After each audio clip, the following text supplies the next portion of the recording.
yourself. What I say? No. Mami Kasem Chow. Mama Hanya di neba. Me ametiano. Listen to this. Amoako Hene. Listen. Yeah, in this age, man. Yeah, Aya bisa. Yedi me. Yeah, threaten me. Who bet my trust antimantema? I work every tell a video. No. Who bet my trust antimantema? Book every tell a video. Me so be at the whole time. I'm not one should work every tell a video. Back to back. I'm here, sir, to threaten me. Ha! Amoako Hene me nyasade no.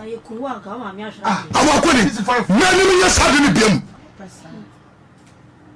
I don't care. Me ntawni no bi abeka wo. Some say no kwa mo be kwa no me put na me. One so buy and go for two office one some about that. One some him about that. We be free. We on the street selling. One ball away met us. Ya could be some baby of fire free. You will be out and phone will be out. But Ibrahim Mahama saved my mom's life, and I said, every day you come.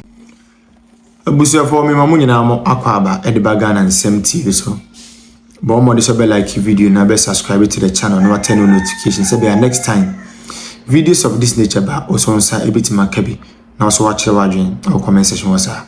Say the munim ne femi Mr. President na me wasa me besom. Na if by chance they me e ofen apeso boan which are through number na wase no adaroma in Sabeka na news today so ya nyina akoso ni beso pounds so.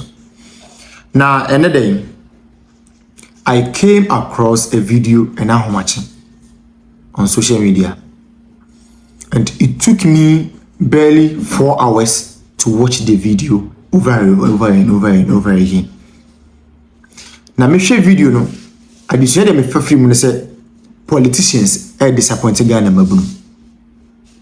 They be make say when you earn the goodwill of the people and you fail to acknowledge the fact that you've won the goodwill of the people, as a result of that, you have to be so much principled with it, they will rebel at the right time.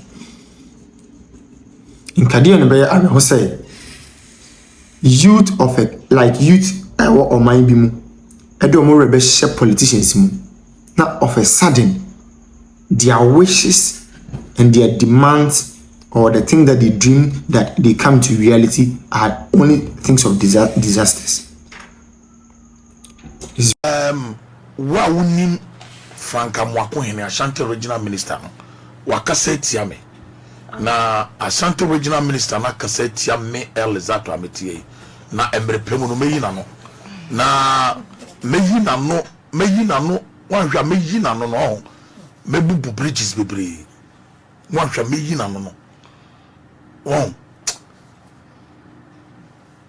on say my din na me hwe ne video or me video to ho ekeka nkwase asem ene nsemfo but my din Ashanti Regional Minister pa kire say omo ko Soloko festival ni nyina no tieni omunim nyansa na osaka say osre omo origin na omunim nyansa no dozo so omo ko Soloko festival no Soloko festival no a job w0rking okobi obibini blackman Dr. Caesar next Ghana limited engineer tapo kuni mpeni for mobile untimi nye program e ma nye bigger even than untimi nye program wa e ma nye bigger than Soloko festival me nye MPP ni but omo frame se me be MC no me ne ai MC portfolio na ye MC ana and the dusty e DJ oswe ni pay puba amra J-Bad emra Coco Fleck YP mu be perform ye no wan kasa no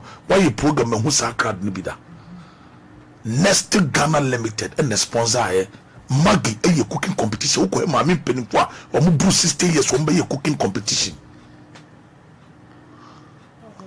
serio omo be cooking competition me catchera Amoako Hene won sua nyansa no ma na dwene mu na ho Amoako Hene menka wadwuma wo ye no menka ho asem ba wo kasa na wo kae no eye nkwase akasa na my tea for 3 days ni jimi na wo jimi no ho Ashanti Regional Minister my tea for 3 days ni because of the relationship I have with the BT say Hussein Mone, Upia Amoako no ben ono.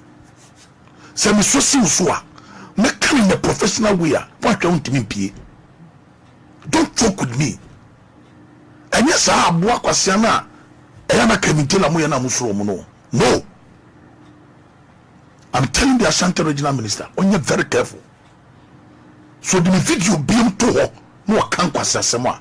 Program it was from 9 to 4 p.m. To H0me me be say 15 seconds na security and I walk and kwasia kase bi o kan say people omo original omo nim nyansam e do so omo call ayi no wo no ku tipe wo busuam when you be say jabaji worida obi bini black man ade ye no me na me ko MC portfolio and the dusty and na ye DJ lawyer me catch o do so MPP no catch e plane sa de no enye political anti ko bi kura ba no ye MPP ni ana ni kwase eboni din be duru baby no you have to acknowledge them. Watch I say when a young guy now bum now your politics respect ye NDC adwuma na wa Amoako hene wen ye NDC adwuma na Amoako hene wen in 2016-2017 asokore mampon me nemune so bo me ono budu sefia me na me ko MC amano sa time na sa vigilante group no boja jenfi eno omo kasa na e ko vara no emra me ko ye MC ema president Mahama e wo half of fundraising I raised over 20 billion you know or say Elizato you deserve a special package me say dabi papa e you free me nyere ayi executives need to come me 5,000 dada enti me pacho enya de amaji kapre enya de amaji 1 peso akra asema me kana COP Kofi Boachi wo retired asema me kana honorable Julius Debra Collins dada honorable Rikopoku empirifo munya o you deserve a special package dabi Ibrahim Mahama will pay no wasere in 2009 honorable Kennedy Akumpre ko Japan e ka say senio omuri tuwa dogu honorable Obinda Akonfie ye bu nipa okom na wowen swinyan sanamo adwene na wo Amoako na nimi nya sakura listen bisa NDC fo nyina include honorable Joseph Yami bisa NDC fo se jingla me yema NDC ani e bono joy FM ma me frame ka kire me sapa se se ska ba eso mo ma bi di na fa be fie yem bisa se me je 1 peso ma ni 1 peso jingla mu hu se me ye ma NDC nyina ma ni 1 peso asma me kan tinye in 2020 elections awo boasu tutuka ko kwantia bu nsemu ye kan ya ba no na NDC aba me patroti asem ni yo na NDC aba na 5 ayira me die kire sam so no eyes still saka ne biem so je ni no won o de tuo no pemebu sei ayensu a ton cars e obe kwala na ba ene de mi sheka no de tumiri ka ba kumase na saka ma ye NDC na wo wen Ashanti business God BT mami ka se mo ye beto aba businessman association o mo kumase ana Ashanti ba santoma e frɛ me ka kyerɛ me seleza so friends some trofo ne bibra ne ka kyerɛ mo say yes so mo e mo nka bi ma MPP because MPP so mo adwuma stupid fool now when listen to this now when me to me MPP ni o but obi fam se me mbamba ye adwuma wo ye adwu da be na wo ye program fam se Elizato me MC da sarakatemu mama mieka uni mama ya bo mo antru so mo mpinifo e wo NDC na me di wa mo to fobo ma di wa mo to fobo Messi ye NDC adwuma na pai na wo school oman enimu ye lawyer mankwabo ono bu to set am boja temfimo asokore mampo mesi so to na me nem na me MC ama NDC me wi ebisa ono bu to set am se be 1 person won send this ba power no obi na appointment afre me say lesa brabaji weda this for NDC because of Ibrahim Mahama. Because papa why you minti e wadi nyankopon mani nyansan be president biem e cha de bill of your mind this am je one person. Don't do that. Amoako in enemy nyasa. I'm telling you, let me nyasa de no. Say, unko the video tag me. Na utimi kan kwasi asem say. Say, uni nipa e call solo festival no. Utimi fa video ni to. Say, my baye, me obi o ni mi se me MC bia no. Sana me ye. Yasi o bebi o me bua topa. Amoako in the so jani sin so a no put bridge me for who I don't need anybody's help. What I say? No. Mami kasem cho. Mama hanye di neba. Me am tiano. Listen to this. Amoako in. Listen. Yeah in this eduma ye ni mu o. Aya bisa. Ye di me ye threaten me. O betima plan sentiment abo Kevin tell a video. No, over to my sentiment to my book every tell a video. We shall be at the whole Ghana. I'm not one should book every tell a video. Back to back. I'm to chat me. I'm walking in the Sadeno. I'm walking. Many years had I don't care. Me telling you be a becau. Some say no, come calling you put me. One say buy a go for troop office one some about that. One say him about that. No be a free. We on the street selling one Polaroid meters. Ya could be selling baby of fire free. You will be out and phone will be out. But Ibrahim Mahama saved my mom's life, and I said, "A day we come go to do a day." But in December, President Biam, a good bill on your mind this time. One person. Beside this, me say, me be man, me a jingle mom. We are not be a programmer. Apart from a half full. Go so I'm calling Sima President Mahama. We raised over 20 billion. I'm President Mahama. Our country deserve a special program. See, Ibrahim Mahama to know straight.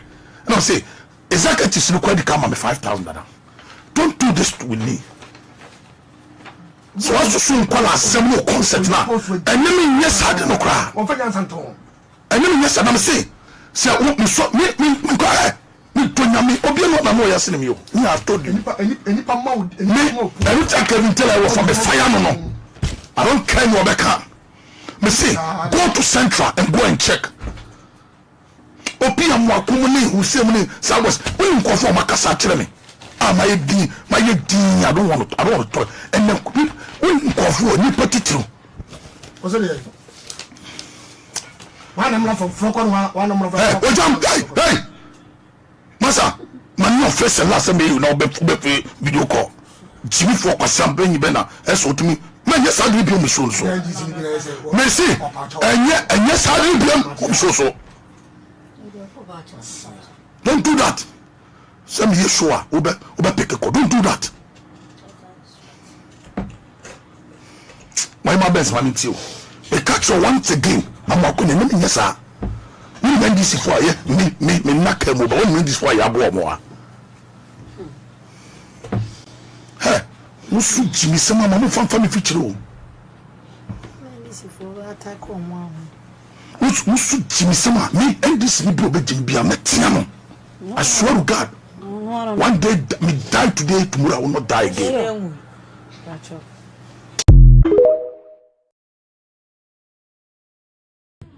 So for Penny Lawrence 2024, can ya can be a Catholic Bishops Conference say, Woman H0me and Woman Kasa and for LGBTQI plus and a fine go see him. Sadia ye chua dear as I said, you're sorry, Emma or can ya can say, some Penny Kufado and science I bill one, obesim pam on one man demonstration, obesim at seat of government, H0me Penny Kufado say.